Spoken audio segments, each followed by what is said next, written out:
ಗೆಳೆಯರೇ ನಮಸ್ಕಾರ, ಹೇಗಿದ್ದೀರಿ ಎಲ್ಲರೂ? ಗೆಳೆಯರೇ, ಇರಾನ್ ಇಸ್ರೇಲ್ ಯುದ್ಧ ಪ್ರಾರಂಭ ಆದಾಗಿಂದ ಲೋಕಸಭೆಯಲ್ಲಿ ವಿಪಕ್ಷಗಳು ಅದೇ ಯುದ್ಧದ ಕುರಿತು ಚರ್ಚೆಗಳು ನಡಿಬೇಕು, ನಮಗೆ ಆ ಯುದ್ಧದ ಚರ್ಚೆ ಇಂಪಾರ್ಟೆಂಟ್ ಅಂತ ಮಾತಾಡ್ತಾ ಇದ್ವು. ಈಗ ಪ್ರಧಾನಿ ಮೋದಿ ಬಹಳಷ್ಟು ಮಾಹಿತಿಗಳನ್ನು ಹೊರಹಾಕಿ ವಿಪಕ್ಷಗಳ ಬಾಯನ್ನು ಮುಚ್ಚಿಸ್ತಾ ಇದ್ದಾರೆ. ಅದರಲ್ಲೂ ಯುದ್ಧ ಶುರುವಾದ ನಂತರ ದೇಶದಲ್ಲಿ ಜನರು ಬದುಕೋದಕ್ಕೆ ಆಗಲ್ಲ ಅನ್ನೋ ಅಜೆಂಡಾ ನಡೆದಿತ್ತು. ಅದನ್ನು ಸೃಷ್ಟಿಯನ್ನ ಮಾಡಿದ್ದು ಯಾರು ಅಂತ ನಾನೇನು ಹೇಳಬೇಕಾಗಿಲ್ಲ.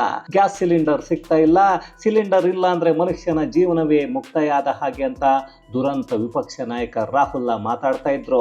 ಆದರೆ ಭಾರತ ಸದ್ಯದ ಪರಿಸ್ಥಿತಿಯನ್ನ ಹೇಗೆ ಗಮನ ಇಟ್ಟು ನೋಡ್ತಾ ಇದೆ, ಅದರಿಂದ ನಮ್ಮ ದೇಶಕ್ಕೆ ಏನೆಲ್ಲ ತೊಂದರೆಗಳಾಗುತ್ತವೆ, ದೇಶದ ಜನರ ಮೇಲೆ ಸರ್ಕಾರಕ್ಕೆ ಇರೋ ಕಾಳಜಿ ಎಷ್ಟು ಅನ್ನೋದನ್ನ ಮೋದಿ ಬಿಚ್ಚಿಟ್ಟಿದ್ದಾರೆ. ಜೊತೆಗೆ ಯುದ್ಧ ಆರಂಭ ಆದ ಮೇಲೆ ವಿದೇಶಗಳಲ್ಲಿ ನಮ್ಮ ನಾಗರಿಕರನ್ನ ಯಾವ ರೀತಿ ಕಾಪಾಡ್ತಾ ಇದ್ದೀವಿ ಅನ್ನೋದರ ಜೊತೆ ಬಹಳಷ್ಟು ವಿಚಾರಗಳನ್ನು ತಿಳಿಸ್ತಾ ಇದ್ದಾರೆ. ಆದರೆ ಅದಕ್ಕೂ ಮಾತಾಡ್ತಾ ಇರೋ ಪ್ರಿಯಾಂಕಾ ವಾದ್ರಾ, ನಾನು ರಾಹುಲ್ ಗಾಂಧಿಯ ತಂಗಿ, ನನ್ನನ್ನು ಜನರು ಮರಿಬೇಡಿ ಅನ್ನೋ ಹಾಗೆ ಮಾತಾಡಿದ್ದಾರೆ, ಅದು ಮಾಧ್ಯಮಗಳ ಮುಂದೆ. ಜೊತೆಗೆ ಇವರೇ ರಾಹುಲ್ನ ತಂಗಿ ಅನ್ನೋದು ಕನ್ಫರ್ಮ್ ಆಗ್ತಾ ಇದೆ. ಹಾಗಾದರೆ ಮೋದಿ ದೇಶದ ಜನರಿಗೆ ಕೊಟ್ಟ ಎಚ್ಚರಿಕೆ ಏನೋ, ಪ್ರಿಯಾಂಕಾ ವಾದ್ರಾ ಮಾಡಿದ್ದೇನೋ ನಮ್ಮ ದೇಶದ ಜನರಿಗೆ ಅದೆಷ್ಟರ ಮಟ್ಟಿಗೆ ಅರ್ಥ ಆಗ್ತಾ ಇದೆ, ಎಲ್ಲವನ್ನ ಈ ವಿಡಿಯೋದಲ್ಲಿ ನೋಡ್ಕೊಂಡು ಬರೋಣ ಬನ್ನಿ. ಗೆಳೆಯರೇ, ಇರಾನ್ ಇಸ್ರೇಲ್ ಅಮೆರಿಕದ ಯುದ್ಧ ಅದೆಲ್ಲಿಗೆ ಹೋಗುತ್ತೆ ಅನ್ನೋದು ಜಗತ್ತಲ್ಲಿ ಯಾರಿಗೂ ಗೊತ್ತಾಗದ ಪರಿಸ್ಥಿತಿಗೆ ಬಂದಿದೆ. ಯುದ್ಧ ಪ್ರಾರಂಭ ಆದ ದಿನದಿಂದ ಪ್ರತಿ ದೇಶಗಳು ಒಂದಲ್ಲ ಒಂದು ಸಮಸ್ಯೆಯನ್ನ ಎದುರಿಸ್ತಾ ಇವೆ. ಭಾರತದಲ್ಲೂ ಇಂಧನ ಸಮಸ್ಯೆ ಒಂದು ಹಂತದಲ್ಲಿದೆ. ಆದರೆ ಅದು ಕಳಪೆ ಮಟ್ಟಕ್ಕೆ ಹೋಗಿ ಮನೆ ಮನೆಯಲ್ಲೂ ಸಮಸ್ಯೆ ಆಗೋದಕ್ಕೆ ಕೇಂದ್ರ ಸರ್ಕಾರ ಬಿಡ್ತಾ ಇಲ್ಲ ಅನ್ನೋದು ಸಂತಸದ ವಿಚಾರ. ಈಗ ಇಡೀ ವಿಶ್ವಕ್ಕೆ ಸಮಸ್ಯೆ ಆಗ್ತಾ ಇದೆ, ನಾನೇನು ಮಾಡೋದಕ್ಕೆ ಆಗತ್ತೆ ಅಂತ ಪ್ರಧಾನಿ ಮೋದಿ ಹೇಳೋದಕ್ಕೂ ಆಗಲ್ಲ. ಅದನ್ನು ಜನರು ಒಪ್ಪಿಕೊಳ್ಳೋದು ಇಲ್ಲ. ಯಾಕಂದ್ರೆ ದೇಶವನ್ನು ಸರಿಯಾದ ರೀತಿಯಲ್ಲಿ ಮುನ್ನಡೆಸೋ ಜವಾಬ್ದಾರಿ ಪ್ರಧಾನಿಯವರ ಮೇಲಿರುತ್ತೆ. ಆಯಿತು, ಜನರೇನೋ ಅರ್ಥ ಮಾಡಿಕೊಳ್ಳೋದು ಕಷ್ಟ, ಅವರಿಗೆ ಬರಬೇಕಾದ್ದು ಸರಿಯಾದ ಸಮಯಕ್ಕೆ ಬಂದರೆ ಸಾಕು ಅಂತಾರೆ. ಸರಿ, ನಮ್ಮ ದೇಶದ ವಿಪಕ್ಷಗಳು ಎಲ್ಲ ಸರಿ ಇದ್ದಾಗಲೇ ಬಾಯನ್ನು ಬಡಿದುಕೊಳ್ಳುತ್ತವೆ. ಹೀಗಿದ್ದಾಗ ಇಂತಹ ವಿಚಾರಗಳು ಸಿಕ್ಕರೆ ಒಂಥರ ಅವರಿಗೆ ಮೃಷ್ಟಾನ್ನ ಸಿಕ್ಕ ಹಾಗೆ. ಆ ವಿಪಕ್ಷ ನಾಯಕರನ್ನು ತಡೆಯೋದಕ್ಕೆ ಸಾಧ್ಯನೇ ಆಗಲ್ಲ. ಆದರೆ ಈಗ ಅಂತಹ ತಪ್ಪು ಕಲ್ಪನೆಗಳನ್ನು, ಯೋಚನೆಗಳನ್ನು ತಲೆಯಲ್ಲಿ ಇಟ್ಕೋಬೇಡಿ ಅನ್ನಂತ ಲೋಕಸಭೆಯಲ್ಲಿ ಎಲ್ಲವನ್ನ ಮೋದಿ ಹೇಳ್ತಾ ಇದ್ದಾರೆ. ಇಲ್ಲಿ ಎಲ್ಲರಿಗೂ ತಲೆನೋವಾಗೋ ಸಮಸ್ಯೆ ಅಂದರೆ ಇಂಧನ ಮತ್ತು ತೈಲ. ಯಾಕಂದ್ರೆ ಭಾರತದಲ್ಲಿರೋದು 140 ಕೋಟಿ ಜನಸಂಖ್ಯೆ. ಹಿಂಗಿದ್ದಾಗ ಪ್ರಧಾನಿ ಮೋದಿ ಅದೇನು ಹೇಳಿದ್ದಾರೆ ಅನ್ನೋದನ್ನ ಮೊದಲು ನಿಮಗೆ ತಿಳಿಸ್ತೀವಿ. ಸದ್ಯಕ್ಕೆ ಭಾರತದಲ್ಲಿ 73 ಲಕ್ಷ ಮೆಟ್ರಿಕ್ ಟನ್ ತೈಲ ಕಾರ್ಯತಂತ್ರದ ಮೀಸಲಲ್ಲಿ, ಅಂದ್ರೆ ಸ್ಟ್ರಾಟಜಿಕ್ ರಿಸರ್ವ್ ಅಲ್ಲಿದೆ. ಇದನ್ನ ತೀರಾ ಅಭಾವ ಕಾಡಿದ್ರೆ ಮಾತ್ರ ಉಪಯೋಗ ಮಾಡೋ ತೈಲ. ಅಲ್ಲಿಗೆ ಸದ್ಯಕ್ಕೆ ಇಂಧನದ ಕೊರತೆ ಆಗಲ್ಲ ಅನ್ನೋದು ಗೊತ್ತಾಗ್ತಾ ಇದೆ. ಈಗಿನ ಪರಿಸ್ಥಿತಿಯಲ್ಲಿ ಈ ತೈಲವನ್ನು ತೆಗೆದು ಬಳಸೋ ಪರಿಸ್ಥಿತಿ ಭಾರತಕ್ಕೆ ಬಂದ ಹಾಗೆ ಕಾಣಿಸ್ತಾ ಇಲ್ಲ. ಯಾಕಂದ್ರೆ ಆಗಾಗ ಹಾರ್ಮುಜ್ ಜಲಸಂಧಿಯ ಮೂಲಕ ಒಂದಷ್ಟು ಹಡಗುಗಳು ಭಾರತಕ್ಕೆ ಬರ್ತಾನೆ ಇವೆ. ಜಗತ್ತಿನ ಯಾವುದೇ ದೇಶಗಳಿಗೆ ಕೊಡದ ಸೌಲಭ್ಯವನ್ನ ಇರಾನ್ ಭಾರತಕ್ಕೆ ನೀಡಿದ್ದು ನಮ್ಮ ದೇಶದ ರಾಜತಾಂತ್ರಿಕತೆ ಯಾವ ರೀತಿ ಕೆಲಸವನ್ನ ಮಾಡುತ್ತೆ ಅನ್ನೋದನ್ನ ಇಡೀ ಜಗತ್ತಿಗೆ ತೋರಿಸ್ತಾ ಇದೆ.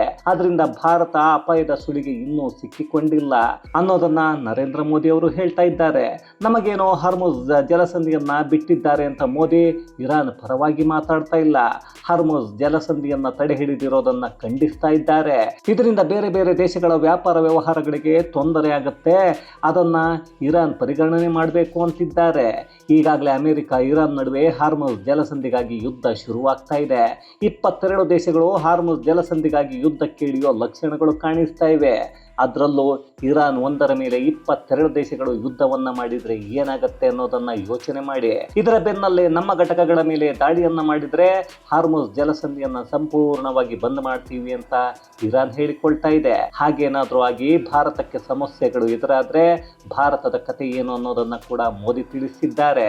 ಭಾರತ ಇಂಧನ ಮತ್ತು ತೈಲಕ್ಕಾಗಿ ಕೇವಲ ಒಂದು ದೇಶದ ಮೇಲೆ ಅವಲಂಬಿತವಾಗಿಲ್ಲ. ಈ ಮೊದಲು ಭಾರತ 27 ದೇಶಗಳಿಂದ ತೈಲವನ್ನ ಖರೀದಿ ಮಾಡ್ತಾ ಇತ್ತು. ಈಗ ಸುಮಾರು 41 ದೇಶಗಳಿಂದ ಅನಿಲ ಮತ್ತು ತೈಲವನ್ನ ಪಡೆದುಕೊಳ್ತಾ ಇದೆ. ಆ ಎಲ್ಲ ದೇಶಗಳ ಜೊತೆ ಭಾರತ ನಿರಂತರವಾಗಿ ಸಂಪರ್ಕ ಮಾಡ್ತಾ ಪ್ರತಿದಿನ ಏನಾಗ್ತಾ ಇದೆ ಅನ್ನೋದನ್ನ ತಿಳಿದುಕೊಳ್ತಾ ಇದೆ. ಅಷ್ಟೊಂದು ಸುಲಭವಾಗಿ ಯಾರು ಭಯವನ್ನ ಪಡಬೇಕಾಗಿಲ್ಲ ಅಂತಿದ್ದಾರೆ. ಇದು ತೈಲ ಮತ್ತು ಇಂಧನದ ವಿಚಾರದಲ್ಲಿ ಪ್ರಧಾನಿ ಕೊಟ್ಟಿರೋ ಕ್ಲಾರಿಟಿ. ಇದರ ಜೊತೆಗೆ ಒಂದು ಎಚ್ಚರಿಕೆಯನ್ನ ಕೂಡ ಕೊಡ್ತಾ ಇದ್ದಾರೆ, ನಾವು ಸುದೀರ್ಘ ಕಾಲದ ಯುದ್ಧದ ಪರಿಸ್ಥಿತಿಗೆ ತಯಾರಾಗಿರಬೇಕು ಅಂತ. ಯಾಕಂದ್ರೆ ಈಗಾಗಲೇ ಪ್ರಧಾನಿ ಮೋದಿ ಫ್ರಾನ್ಸ್ ಜೊತೆ ಮಾತಾಡಿದ್ದಾರೆ, ಇರಾನ್ ಜೊತೆ ನಿರಂತರ ಸಂಪರ್ಕದಲ್ಲಿದ್ದಾರೆ, ಗಲ್ಫ್ ದೇಶಗಳ ಜೊತೆ ಕೂಡ ಮಾತಾಡ್ತಾ ಇದ್ದಾರೆ. ಇಂತಹ ಸಮಯದಲ್ಲಿ ಯುದ್ಧ ಇನ್ನಷ್ಟು ದಿನಗಳು ನಡೆಯಬಹುದು ಅನ್ನೋ ಸೂಚನೆಯನ್ನ ಕೊಡ್ತಾ ಇದ್ದಾರೆ. ಅದಕ್ಕೆ ಕಾರಣ ಯುದ್ಧ ಅನ್ನೋದು ನಮ್ಮ ಕೈಯಲ್ಲಿ ಇಲ್ಲ. ಇಲ್ಲಿ ಸರ್ಕಾರ ಕೈಯನ್ನ ಕಟ್ಟಿ ಕೂರದೆ ಯಾವೆಲ್ಲ ಪ್ರಯತ್ನಗಳನ್ನ ಮಾಡಬೇಕೋ ಅದನ್ನ ಮಾಡುತ್ತೆ. ಇಂತಹ ಪರಿಸ್ಥಿತಿ ಬಂದಿದೆ ಅನ್ನೋದು ಪ್ರತಿ ಭಾರತೀಯರ ತಲೆಯಲ್ಲಿ ಇರಬೇಕು.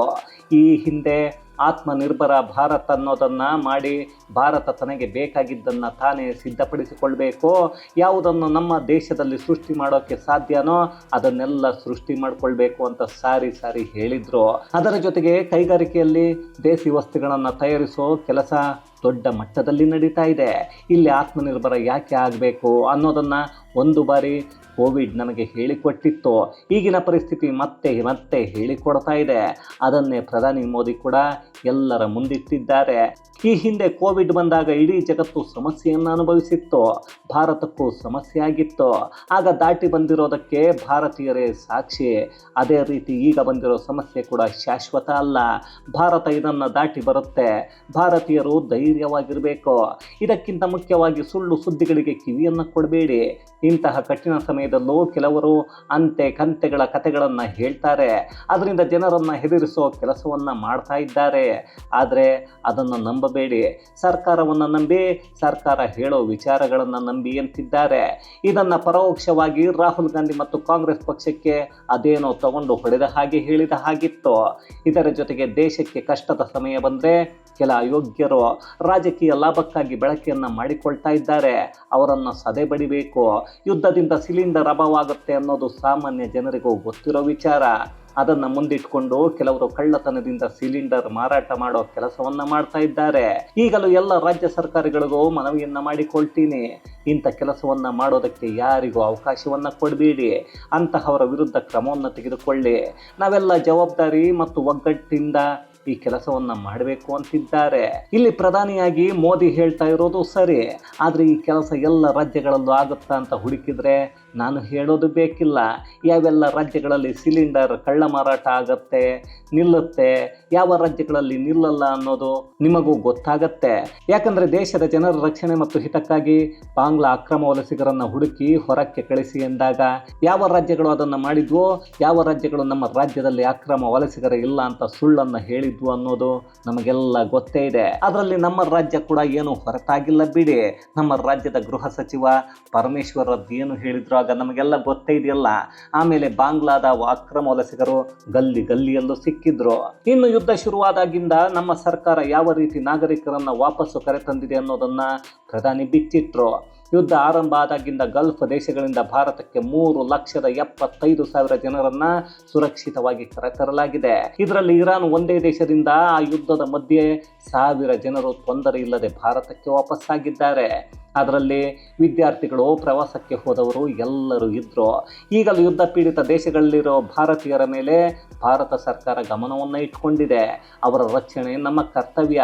ಅಲ್ಲಿ ಎಲ್ಲರಿಗೂ ಸೌಕರ್ಯಗಳನ್ನು ಕೊಡ್ತಾ ಸಹಾಯವಾಣಿಯ ನಂಬರ್ ಕೂಡ ಕೊಡಲಾಗಿದೆ. ಸದ್ಯದಲ್ಲೇ ಸುರಕ್ಷಿತವಾಗಿ ಕರ್ಕೊಂಡು ಬರ್ತೀವಿ ಅಂತ ಹೇಳಿದ್ರು. ಇಷ್ಟನ್ನ ಹೇಳಿದ್ರೆ ಸಾಕಾಗತ್ತಾ?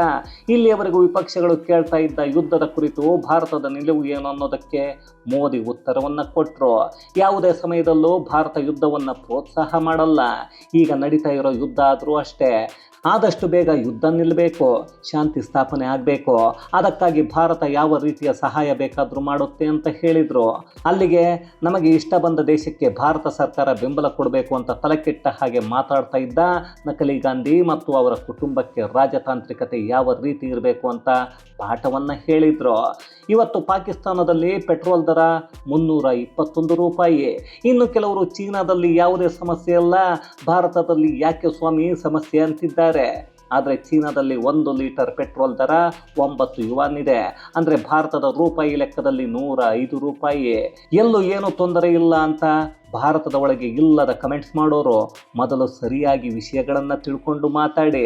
ಇಲ್ಲ ಅಂದರೆ ನೀವು ಕೂಡ ರಾಹುಲ್ ಗಾಂಧಿಯ ಹಾಗೆ ತಲೆ ಕೆಟ್ಟವರೇ ಆಗ್ತೀರಿ. ದೇಶ ಸಂಕಷ್ಟಕ್ಕೆ ಸಿಲುಕಿದ್ರೆ ಅದನ್ನು ನಾನು ಮೋದಿಯನ್ನು ಬೈಯೋದಕ್ಕೆ ಅಥವಾ ರಾಜಕೀಯಕ್ಕೆ ಉಪಯೋಗ ಮಾಡಿಕೊಳ್ತೀನಿ ಅಂದರೆ ಅವರಂಥ ದೊಡ್ಡ ದೇಶದ್ರೋಹಿಗಳು, ಅಯೋಗ್ಯರು, ನಾಲಾಯಕುಗಳು ದೇಶಕ್ಕೆ ಉಪಯೋಗಕ್ಕೆ ಭಾರತವರು, ಅವರು ಮನೆಗೂ ಉಪಯೋಗಕ್ಕೆ ಬರಲ್ಲ. ಅಂತಹ ಅಯೋಗ್ಯರು ಇನ್ಯಾವನು ಭೂಮಿ ಮೇಲೆ ಇರೋದಕ್ಕೆ ಸಾಧ್ಯನೇ ಇಲ್ಲ. ಇಷ್ಟೆಲ್ಲ ಲೋಕಸಭೆಯಲ್ಲಿ ಮೋದಿ ಅವರ ಮಾತನ್ನ ಕೇಳಿದ ಪ್ರಿಯಾಂಕಾ ವಾದ್ರಾ ಅವರನ್ನ ಮಾಧ್ಯಮದವರು ಮಾತನಾಡಿಸಿದ್ರೆ ಪ್ರಧಾನಿ ಏನೆಲ್ಲ ಹೇಳಿದ್ರು ಅಂದರೆ, ಅಯ್ಯೋ ಅವರು ಹೇಳೋದೇನಿದೆ ಅದೇ ಯುದ್ಧದ ಬಗ್ಗೆ ಮಾತಾಡಿದ್ರು, ಅದು ನಮಗೂ ನಿಮಗೂ ಗೊತ್ತಿರಲಿಲ್ವಾ ಅಂದರು. ಅಯ್ಯೋ ಕರ್ಮವೇ, ಇಲ್ಲಿಯವರೆಗೂ ಇವರ ಅಣ್ಣ ಇಬ್ಬರು ಸೇರಿಕೊಂಡು ನಮಗೆ ಯುದ್ಧದ ಬಗ್ಗೆ ಡೀಟೇಲ್ಸ್ ಕೊಡಿ, ಭಾರತದ ನಿಲುವು ಏನು ಅನ್ನೋದನ್ನು ತಿಳಿಸಿ ಅದರ ಬಗ್ಗೆ ಚರ್ಚೆಯನ್ನು ಮಾಡಬೇಕು ಅಂತಿದ್ದವರು ಈಗ ನೋಡಿದರೆ ಅಣ್ಣ ರಾಹುಲ್ ಹಾಗೆ ಇದು ಯಾರಿಗೆ ಬೇಕಿತ್ತು ಅಂತಿದ್ದಾರೆ. ಇವರಿಗೆ ಆ ಎಲ್ಲ ವಿಚಾರಗಳು ಗೊತ್ತಿದ ಮೇಲೆ ವಿಪಕ್ಷದಲ್ಲಿ ಕುಳಿತು ಅದನ್ನು ಜನಸಾಮಾನ್ಯರಿಗೆ ತಿಳಿಸಬೇಕು ತಾನೆ. ಅದನ್ನು ಬಿಟ್ಟು ಸದನದ ಸಮಯವನ್ನು ಹಾಳು ಮಾಡೋ ಕೆಲಸ ಮಾಡ್ತಾ ದೇಶದ ವಿರುದ್ಧ ಜನರನ್ನು ಎತ್ತಿಕೊಟ್ಟು ಪ್ರಯತ್ನ ಮಾಡ್ತಾರೆ ಅಂದರೆ ಇವರನ್ನು ಅದೇನಂತ ಕರಿಬೇಕು ಅಂತ ನೀವೇ ಒಂದು ಸ್ವಲ್ಪ ಕಮೆಂಟ್ಸಲ್ಲಿ ಹಾಕಿಪ್ಪ. ಪದಗಳು ನನಗೂ ಸಿಗ್ತಾ ಇಲ್ಲ. ಒಟ್ಟಿನಲ್ಲಿ ಪ್ರಿಯಾಂಕಾ ವಾದ್ರಾ ನಾನು ರಾಹುಲ್ನ ನಿಜವಾದ ತಂಗಿ ಅನ್ನೋದನ್ನು ಅವರ ಮಾತುಗಳು ಸಾರಿ ಹೇಳ್ತಾ ಇದ್ವು.